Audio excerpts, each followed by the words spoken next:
it's still not game over for the dethroned king of good times. He can immediately file an appeal, which will be taken up in the event the Secretary of State decides to extradite him. Because at the end of the day, when a court in the UK recommends extradition, it goes to the Secretary of State, who has to consider whether or not this needs to be done, and they look at whether there are any legal bars to extradition. So these include a risk of death penalty, or that the person could be tried for some other offense that they've, rather than just the extradition offense itself.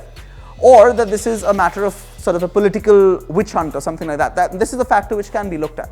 Now, Mallya can send his own arguments against extradition to the Secretary of State, who would then have to make a decision within 2 months. So remember, we get a decision on Monday, then it goes up to the Secretary of State, then within 2 months they have to make a decision. But even there, the Secretary of State could take longer than 2 months as well. It's not entirely necessary. Now, if the Secretary of State decides to extradite him, then Mallya's appeal kicks in and he goes up to the High Court, where they will be analysing both the Secretary of State's decision as well as the decision for it to be referred there in the first place.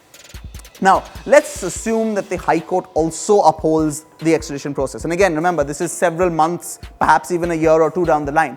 Then Mallya can still go and appeal to the Supreme Court if a substantial question of law is involved.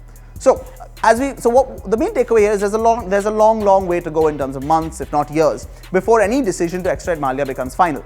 Even once all these legal avenues in the courts are exhausted, this doesn't mean the Secretary of State will necessarily order his extradition or immediately do so. They still have a lot of discretion. I mean, look at the Tiger Hanif case, one of Dawood's aides. All his legal avenues and appeals were rejected by 2013, but he still hasn't been extradited from there because the Secretary of State still hasn't made a decision. So, basically at this point what we know is that the decision on 10th December is really not going to be the end of the story.